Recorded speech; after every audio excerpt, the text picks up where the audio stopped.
Hi, I'm Chuck Dorsett for Weaver Leather Supply. We're with Jim Weaver. We've met Jim before, one of my favorite people at Weaver Leather. Good to see you again. And I've been looking forward to this video because Jim runs our manufacturing facility here. At Weaver, they supply us with our leather, our tools, our equipment, our liquids, but we make leather products right here in this facility.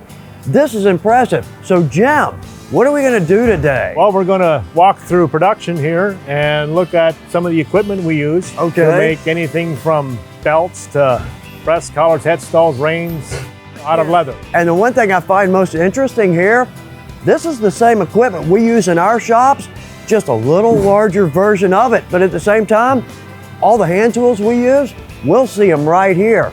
So Jim, let's get started. Good, let's do it. So the first step in the process, we've got to strap our hide out. Jim, fill us in because this doesn't sound easy. Yeah, so I started here in '88 and I started in the cutting department, cutting up leather. Back then, obviously, we didn't have near as many different kinds of leather that we do today. Okay. What I liked about it, I really did enjoy cutting leather, is the fact that every hide is different. You have brand, butcher cuts, holes to work around, and you're always looking to get the best yield. It's all about yield. Well, that makes sense. Get as much as you can out of that. And that's the basis of this first step. Yeah, and it's very important when you're cutting leather to know what parts of the product you need to get out of what area of the hide. Wow. Very important. This is simply not just cutting a straight edge and run it through. No, because if you cut a crown or a cheek out of the belly, it'll stretch. That's not good. You can't do that. Your stirrup leathers, they need to be firm, they can't stretch. So you just have to know what part of the hide to get that product out of. Boy, there's more to this than I imagined. Oh yeah, They told me when I started here, it'd take me probably about 2 years to learn everything I need to know about cutting leather. Oh, you're kidding me. And so, they were probably about right. We're cutting belts out of this water buffalo. Take an awl and just make your mark. And then what I will use on this end is I will use the draw gauge. With freehand straight edge with a draw gauge. That's impressive. And you try to cut it as straight as you can because, of course, anytime you cut into leather, you're going to create waste. And then this part here, we will take and make keepers out of it. Okay. For your belt. Okay. So that doesn't get wasted. In water buffalo, you actually have very little waste because of the fact, number one, it's a corrected grain leather. Okay. So you have very little blemishes. Yep, okay. A water buffalo hide that is not corrected grain is like a pigskin. You would actually, if you hold up a water buffalo hide that is not corrected grain, you can actually see light through it.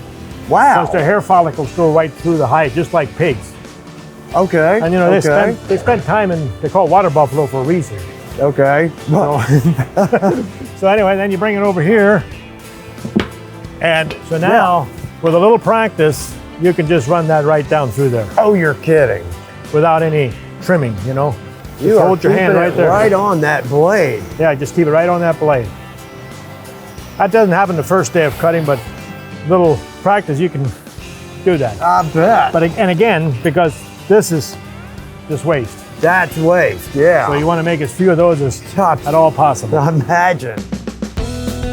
All right, so we've got a clicker here. Why are we going to use a clicker? Well, anytime you make a product that isn't a straight strap, then you come here and you take a die, clicker die. We call them a big old cookie cutter. Okay. So whatever pattern you want, you just put that on your leather. What happens most of the time in clicking is you get off from them cutting. Yeah, okay. So this is a part. So we're chewing up waste. Yes, and so what you want to do, you start with the longest, the biggest one, and you click that, and again, it's like trying to undo a jigsaw puzzle. You're trying to get all the parts out of the most you can. So you start with the largest and work your way down to the smaller, okay? Yeah. So, bring it over. Really? And this Look at that. earpiece. Okay, now you see down in here, obviously you can't get any more of that. So we have this die. We might be able to fit that in there yet. Just fit it right in there. How fast that is. Yeah. And when you make dies, Anywhere you want to hold, you want to mark, whatever, put it in your die. Yeah, okay, your It saves you oblongs, way round much hole. time. I mean, it's a more expensive die, but it will save you so much time. It'll pay for itself in a very short time. See right here, you got cut. So you got to go with a small one. You can't use a big one, and that's where your waste comes from. So your clicker operator really needs to be paying attention. Oh yeah, oh yeah. Now we make a 4-ton clicker, an 8-ton. Do you know what ton this is right off? They're like 20 to 30. That's 30 ton. This Schwab, Wow. about 30 ton. Wow, that's some pressure. Oh yeah, a lot Okay. of pressure. You don't want to, and that's why we have 2 buttons, so you never get your hand underneath. You can't Those are operate the with one safety. hand. Yeah, Okay. safety, yes. And I can feel when you click, the floor shakes. Yeah. And this is a big solid floor. You want to try this? I do want to try All right. this. There's a piece right there. All Go right. right ahead. Work that in as best I can, not getting too close to my edges. Pull that over top of it and push both buttons. Wow. I don't know how long it would have taken me to cut that by hand, but it's not that fast. But you did a really nice job. Look at that. Cut it right off, right Oh, good. there. Perfect. Oh, nice. Well, thank you, Jim. Good. That is some power. Oh yeah. Oh, man. So, Jim, for us crafters, we've got our Master Tool Edger. We've got our Easy Edger. This is a big step up. Yeah, this is what we call the Randall R17 etcher. Okay. It does all 4 sides at one time. Let's see it. It's like this is a belt blank. You just feed it in there, Oh, you're kidding. and that took off. Better be ready to catch. Yeah. And when we start new people here, this is always a fun thing we do. We give them a shorter strap and tell them to catch it. I've never seen anybody catch it. That's funny. It just goes boom, right on through. That's but funny. once you get the hang of it, it's just like riding a bike. So, and everything we make here at Weaver gets these edges rounded, everything. Okay. Now, if it's not a straight strap, then you have to do it old school like you're talking about with the etcher. You have to do it. Oh, that makes You sense. can't run anything contoured through these. Okay. Okay. I mean, the day somebody comes up with an etcher that does contoured, yeah. we'll all be rich. How about that? All right, Jim. As crafters, we love to set spots. One of my favorite decorations. So we can set them by hand. We can set them with our little wonder. This is impressive.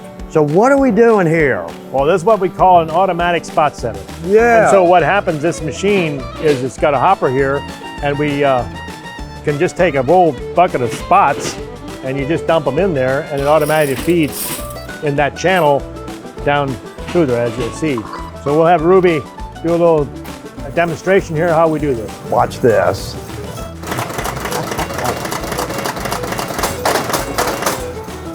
She did that faster than I could set one spot. A little bit of practice. Ruby, it's a pleasure to watch you work. Thank you. Now I thought I could sew. I thought I was okay with it. Then I met Clara and saw her sew. Jim, fill us in on what's going on here. Well, she's sewing nose bands, and this is a beast. This sewing machine will actually sew up over an inch thick, and I believe it's right around 1,000 stitches a minute. Yeah, that's down the interstate right there. Like I said, I thought I could sew.